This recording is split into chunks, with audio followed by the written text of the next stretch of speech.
is that I feel like I saw sort of this shift from longer form, super professional, polished content on LinkedIn, changing to shorter form, more casual, more humorous content. And I saw that coming, I don't know, maybe a year before it happened. And I think a lot of people did. I'm not saying that, there was like I'm clairvoyant or anything like that, but it was something that I was like, okay, this is coming. And, I saw a lot of reasons why it was coming. And so I think, in that sense, I have kind of a strategy or an approach of like, okay, like, people don't have that much time to read long content. They're kind of that space of the tips and the how-tos and the tutorials and the business advice. All that stuff is kind of saturated. And so I think those are all like kind of the insights that inform the strategy. But as far as like the creative process, literally like just chaos. Like I kind of wake up and I try to hit post 3 to 6 times a day. I have some recurring like not templates, but like sort of like frameworks or like ways that I write, I think that people would recognize. And so I use those to kind of help me get, okay, I'm going to write about capitalism and it's going to be a joke that starts with a fortune cookie, right? Something like that. But yeah, at the end of the day, it's pretty much like I use Notes app on my phone. I write the piece of content about 5 minutes before I post it. I try not to spend more than 5 or 10 minutes on it, and I just kind of let it fly.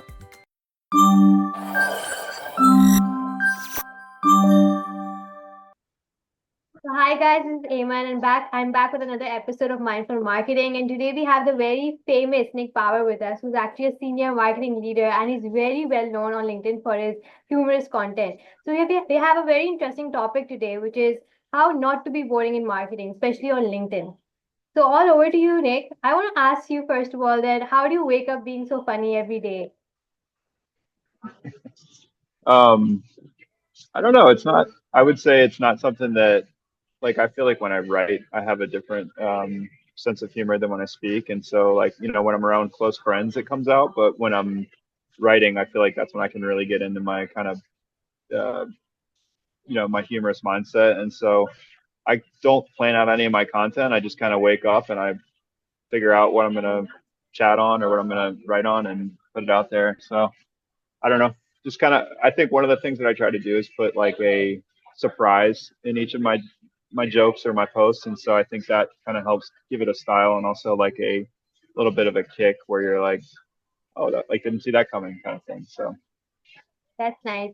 So how do you actually balance humor and your personal branding or marketing? um, I mean, I think that when you think about it, like a personal brand kind of is just like who you are, but also like what you're trying to reflect in your audience. And so for me, building a personal brand is more about like, okay, what are the things that make me relatable to the people that I'm trying to speak to? And so for me, it's marketers, right? I'm mainly speaking to marketers. I mean, I have a bigger audience than I had a year ago, and some of them aren't marketers, but I think generally speaking, I'm kind of like targeting um, millennial-ish, liberal marketers that are chronically online and have a sense of nostalgia. And so kind of like that's me, at the end of the day. And so my personal brand is more a reflection of the audience that I'm speaking to. And I think that makes me, kind of relatable. And I think that once people get to know me, then they're interested in what I do and kind of where I work and all that kind of stuff too. So, So what's your like creative process? Do you have any particular plan or strategy for the type of content that you have online? uh, I mean, so I would say the short answer is no. The long answer is I try to pay attention to like trends, and I wouldn't even really call them trends. I'd call them like shifts in like the platform and just kind of where people are.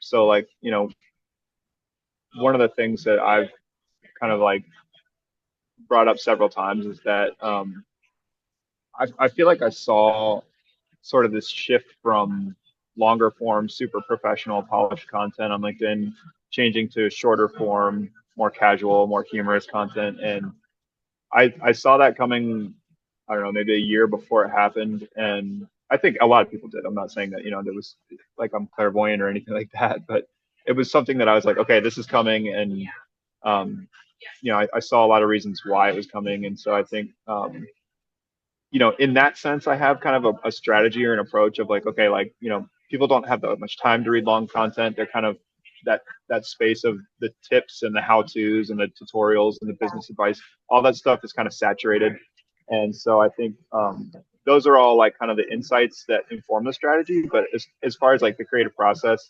literally like just chaos. Like I kind of wake up and I try to hit post 3 to 6 times a day. And I have some recurring like um, not templates, but like sort of like frameworks or like ways that I write. I think that people would recognize, and so I use those to kind of help me get okay, I'm going to write about capitalism, and it's going to be a joke that starts with a fortune cookie, right? Something like that. Um, but yeah, at the end of the day, it's pretty much like I use Notes app on my phone. I write the piece of content about 5 minutes before I post it. I try not to spend more than 5 or 10 minutes on it, and I just kind of let it fly. That's amazing. So a lot of people, they're making all of these guides because they want to get clients through LinkedIn, and many people do get them. So do you think that, posting short or humorous content can, make less amount of clients attracted towards you? I don't. So I actually think that the way that I see business being done on LinkedIn, and this is, I don't think my strategy is going to work for everybody. Like I don't recommend that people who are looking for a job start writing in lowercase and, with abbreviations and making capitals and jokes necessarily. So what works for me is different than what works for someone else. But I think generally speaking, I'm seeing a shift towards more, personality and more uh, authenticity in the sense that you know I don't think that sort of like that Trojan horse content model where you're like, here's a long story and here's I'm burying the lead about my business in it or whatever.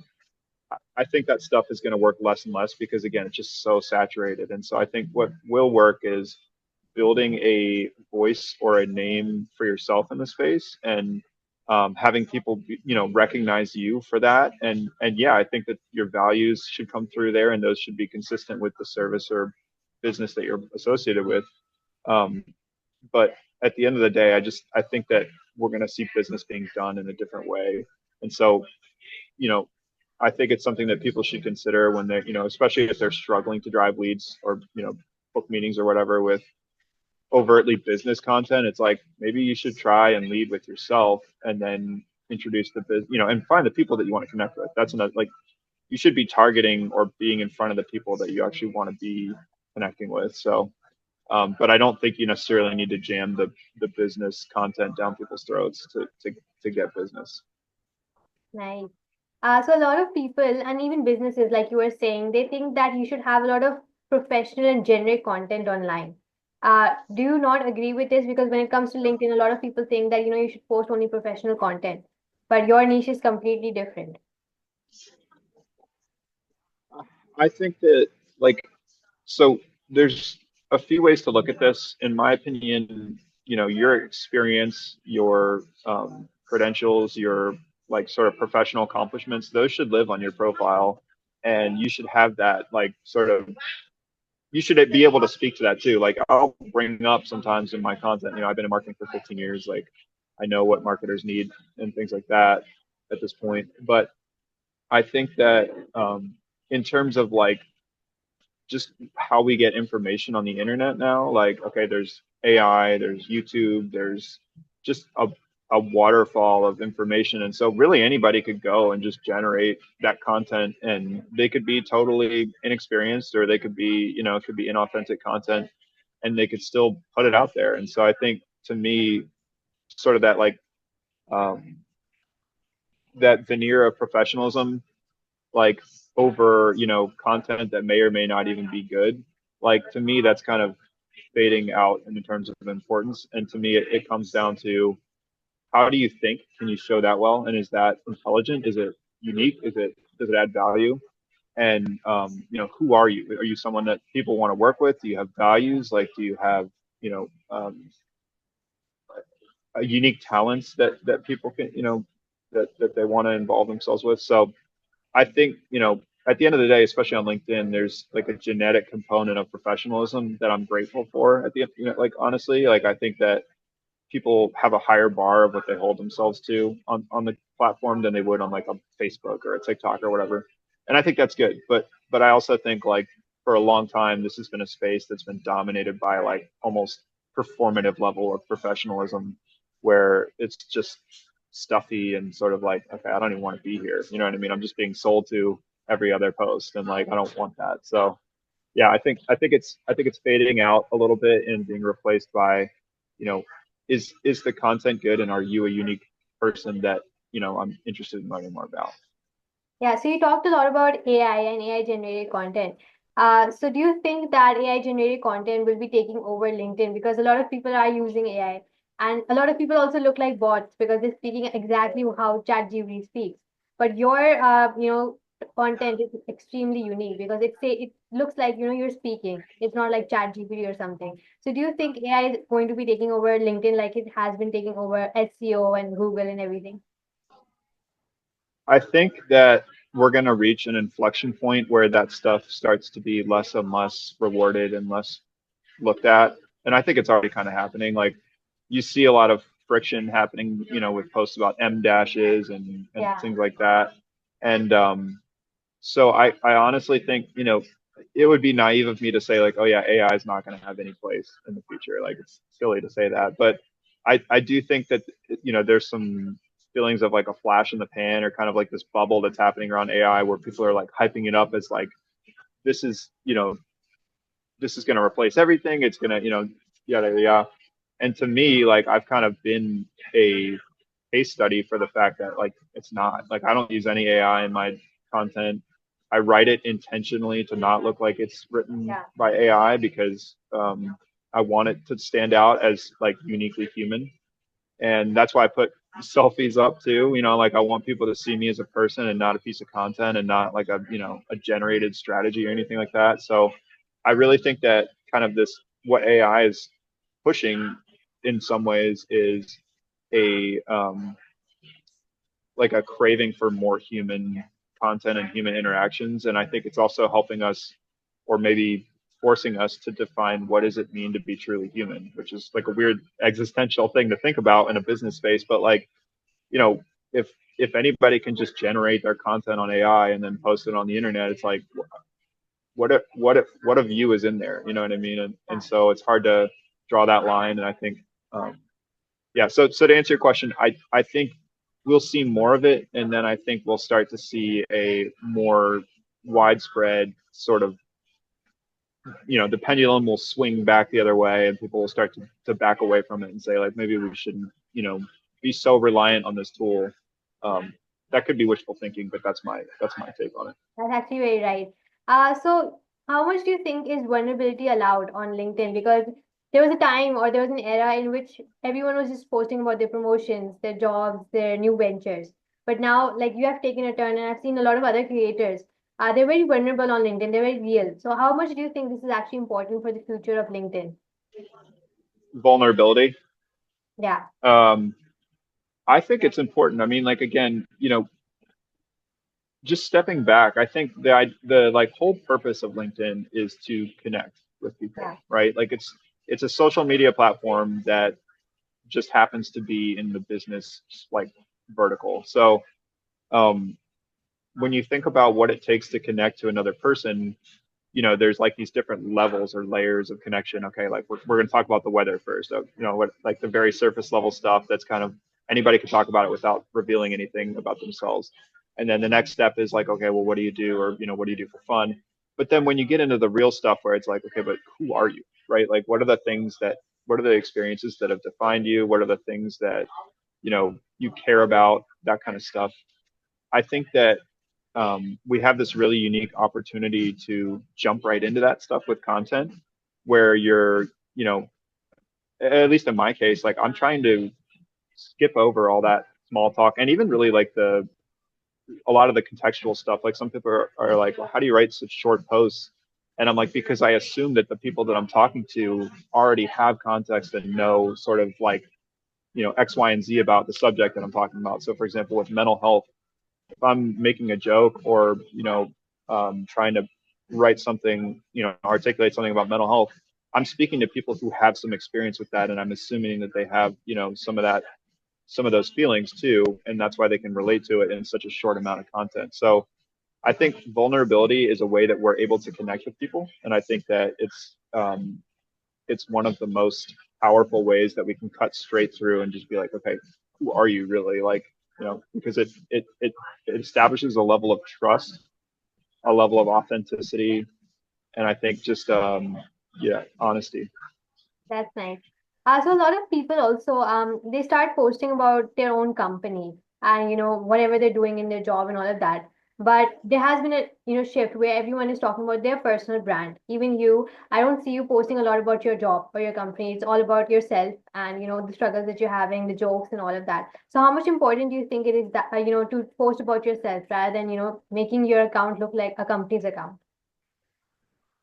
Um, I think it's really important. I mean, like, so, you know, I I would say what's interesting about that observation, um, um, when I was posting more often, I wasn't always posting the same way or writing the same way that I am now.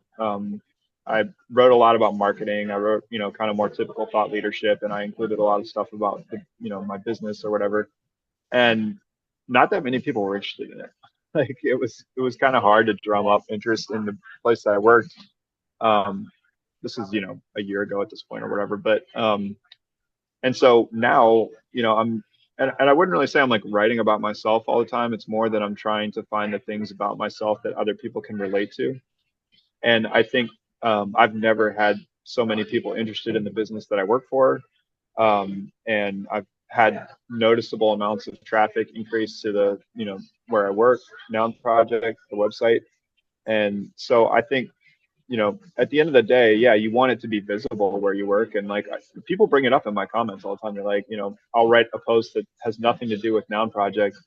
And then somebody will comment like, hey, I've been a Noun Project subscriber for like 7 years. I love it. Like, love that you're writing and that you're posting. And so I think, again, I think it feels uncomfortable because it's a change, and it feels like well, what if people don't get where I work, but like it's right there in your headline, you know what I mean? So I think if you make it available, and a lot of it for me too is like I'm writing stuff that people are like, who is this guy and why, where does he work like to get away with this, or what is he, what's the goal?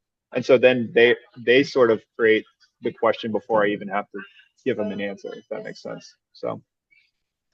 That's amazing. So can you tell us about your story? Because I'm particularly interested how you actually became viral. Because every other day there's a post that says, "Who is Nick Power?" And that's how I got to, know about you as well. So how did you actually become viral on LinkedIn? Um, so let's see. I would say, I've been writing on LinkedIn for about 2 years before this, and pretty much hitting post every day. Like I said, I was writing a lot of marketing, thought leadership content, and it wasn't bad, but it wasn't, that different than anything else that was out there. I think, um, you know, kind of uninvited advice and just takes on branding and stuff like that. And I had a handful of posts go viral, maybe like 20 or so that would get a good amount of traction before this happened. About February of this year, 2025, I started to feel like just what where is this all going? And like I said, I had kind of thought about all these things that the shift in the platform. I think that a lot of people were sort of in a bad place with other social media platforms like Twitter and Facebook and Instagram, and they were kind of looking for, a lot of people were leaving those platforms. A lot of people had stopped engaging on them, and so a lot of people were coming to LinkedIn. I think that things were, you know, politically in a chaotic place in America, and so I think that created a lot of, this weird sort of dystopian feeling. And I think that a lot of people were, are out of jobs and they're looking for they're on LinkedIn looking for jobs, but they're also kind of feeling this frustration. And so that was all in the background. And I was kind of like in February, I was like, hey, I think I wrote a comment at one point. I was like, hey, should I keep writing about marketing or comment on this like sort of dystopian hellscape that's like unfolding in front of me? And that comment got a ton of engagement, a ton of interaction, and I was kind of like, maybe this is okay to do.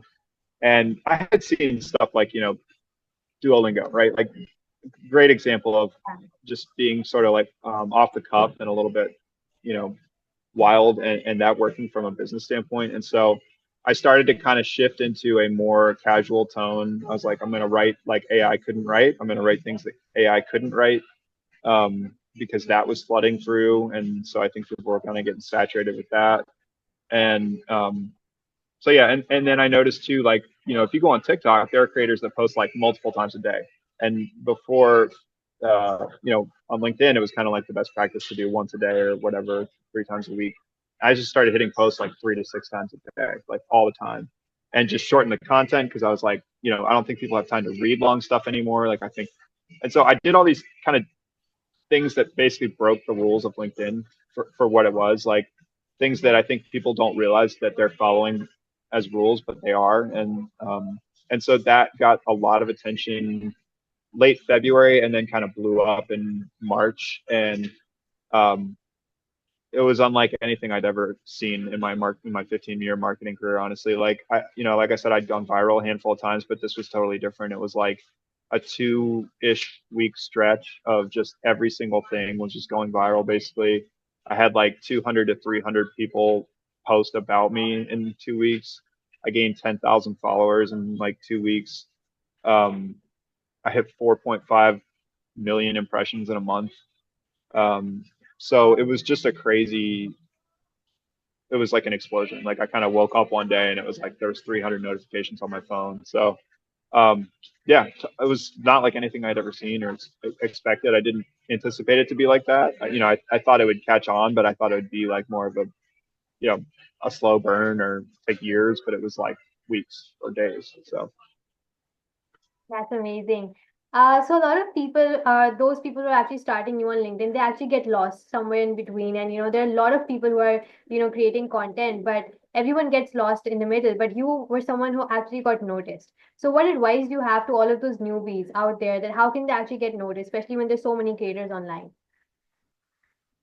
how to get noticed Yeah. for new folks, is that the question? Yeah. I think that there's a couple things that I would recommend. One is from a strategy standpoint, like don't sit around trying to wait for people to come to you through content. Um, like obviously content is really important, and I'll speak to that in a second, kind of the suggestions there. But from a like a networking tool standpoint, I think a ton of people underuse the connection tool, like the connection button. And when I say that, I don't mean just randomly connecting with people. Like, I mean, going after people that are who you want to be in front of and who you want to speak to. And so, like in my example, I was connecting with a ton of um, people in marketing that had the title manager up, and it was more than that. I connected with copywriters and entry level folks too, but I was really targeting like kind of like decision makers in marketing. And the main way that I was going through that was looking at content that was about marketing that was performing well on LinkedIn, and I'd go through the comments and the likes, because those were the people who I knew were on LinkedIn and engaging and like actually active on there, versus kind of like the ghost account, that they have a profile but they don't really log on that much or whatever. And so I'd go and connect with those people, and then once I saw them in my feed, I'd actually leave them comments and engage with their stuff and sort of use that. And it was a good amount of work that I put in for that kind of 2 year period where I was writing about marketing. I probably connected with almost 10,000 people manually, like frankly. So, um, and LinkedIn has limits on that stuff, and I would just suggest like you can do 10 people a day. You can do whatever, go through a burst of connecting with people, but at the end of the day, like that's a big opportunity. The second thing is establish like what makes you unique, and not just like what your business offers, but like how you speak and your tone and your style and your voice. I think those are things that can really really stand out and really make people like kind of turn and be like, oh, like what's this person saying? And there's lots of right answers there. Like I think I've heard some people kind of arrive at my stuff and be like, oh, how do I create a unique style? There's lots of ways to do it. Like I don't think short form is the only way. um, there's there's a lot of creators that I follow that I really love that are totally different than me because they have their own voice. And so I think just sitting down and kind of writing down, okay, here are the themes that I'm going to write on, because like for me, I have like, 5 or 6 things that I kind of cycle through. Um, Capitalism, big tech, parenting, mental health, writing. Those are the things for me that writing in the context of marketing. So write down your themes and then kind of figure out what your style is. And to me, a style is kind of like how you would speak to your best friend, right? Like, or how you would text a friend. Um, and again, I think there's lots of right answers there, but take the time to establish, okay, here's how it's going to sound, here's how it's going to come through, and here's what people are going to recognize.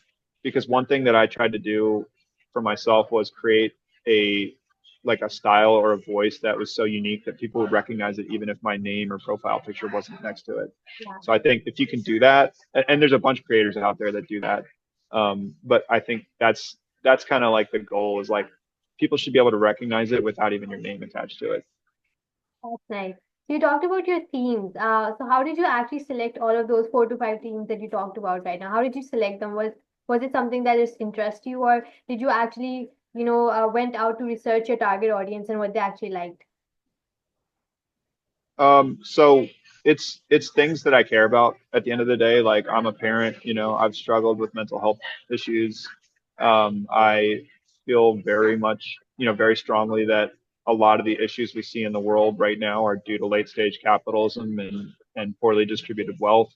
And so these are things that I just care about. Big tech, I think we don't hold big tech accountable right now, and that's a huge problem. I think AI needs to be more regulated than it is, and things like that. So these are things that I care about genuinely, and things that I, can have a conversation with someone about without trying to force it, or, feel like I need to posture as something that I'm not. Um, and I also think they're values that align, generally speaking, with the business I work for too. So it's not like I'm just this rogue person, spouting conspiracy theories or anything. Like, these are things that I think, like at the end of the day, and my opinions are my own. Let me say Yeah. that. But I think that at the end of the day, it would not be that inconsistent of an experience to be like, oh, he works at Noun Project. So, um, yeah, I think for me, it's like finding things that you care about and things that you can speak to and things that that your audience cares about too. And so, like, again, going back to my kind of target audience, millennial liberal marketers that are sort of chronically online and have this like nostalgia for that sort of 90s internet culture. If you look at my content, you'll see a lot of that. And I think that's because that's kind of me, but it's also who I'm talking to in a lot of ways. So, That's nice. So how much important do you think is community building in marketing? Because I see that you also post about, ask me a question, and there are 100 and like 200 comments on just that post. So how important do you think is community building? Because I've seen that you usually reply to your audiences as well. that is the most important. I think comments are more important than the content itself, honestly. Like, you know, recently I've had trouble keeping up with that because it's just become so many. But early on, it was like the most important thing. And really, I would say the content, like the post itself, was just to set people up, like set up for comments. Like, I was writing for comments, and the way that I would do that was like think about like, okay, what are the things that people care about and that people want to add to. And so I think a lot of times you come across a post and it's just this long monologue of like, here's, everything I think and what I want you to know. And really what you should be doing is knowing that people want to speak to something and writing an intro for that, and then letting the conversation continue in the comments. And there's a genuine reason for that, meaning like I want to connect with people like genuinely, and the comments are kind of that dialogue back and forth there. But there's also benefits, like algorithmically too, where people who come back to your posts or spend more time with your posts, that's what the algorithm is looking for at this point. Even more so, I think, than likes and things like that. So I think it's judging, and I don't have data on that, but just what I've seen from my own content, like I think it's measuring how much time people spend with your content. And so when you write a post that gets people having dialogue back and forth or coming back to your post and spending more time with it, like that's when you start to get a lot of traction. So That's nice. So the last question I would like to ask you is that how do you actually deal with virality? A lot of people, especially the newbies, they run after, becoming viral, and they use a lot of automation tools just to become viral as well. But you have just become viral overnight, and it has become, natural for you. So how do you actually deal with that? And what advice do you have for all those people who are actually running after virality right now? I would never use. I don't recommend using any kind of automation. To me, I think again going back to kind of the AI infiltrating everything and um, people feeling like they're more and more detached from each other as we work from home and um, we're chronically online. Like I think people are dying for genuine human communication or interaction. And so I think that at the end of the day, like, yeah, it's more work, like, but it's worth it because people want to get to know you. Yeah. And so one thing I've seen too is like, I'm not going to name names, but there was a recent like kind of trend of like a guy being outed for using automation because it was clear he was just liking everybody's comments with an Um, automated tool, yes. and it was brutal. I mean, like it was hard to watch because I'm sure I know he's a real guy, real person, but he was using automation to the point that people were like, "This is like a bot." Yeah. And so I think that stuff is really obvious. Like people aren't dumb, you know what I mean? They know. And so I think when you see automated behavior happening, it's a big turnoff, right? Like people are on the space, they're trying to be real, and then you hit them with like bot activity, and I just don't, So in terms of how it worked for me, I think that a lot of my virility came through just being a human and being imperfect and admitting that. And like, yeah, I'm not answering every comment anymore because I have 3 kids and a full-time job and I'm busy. But um, the ones that I'm answering, I'm actually trying to write, I'm trying to write more than just like thanks and, great point. Like I'm trying to put more of myself into that. And so, yeah, I think, I think just trying to figure out how you can put the essence of like what makes you human on the internet is going to be rewarded more and more as AI and as technology just kind of gets pushed further into automated and artificial. So That was an amazing conversation. Thank you, Nick, for being here. I guess everyone was asking who is Nick Power, and through my podcast, they'll finally know. They're seeing you now physically as well. So thank you for being here. It was amazing. And I hope you had a great experience as well. thank you so much for having me. I really appreciate it. And so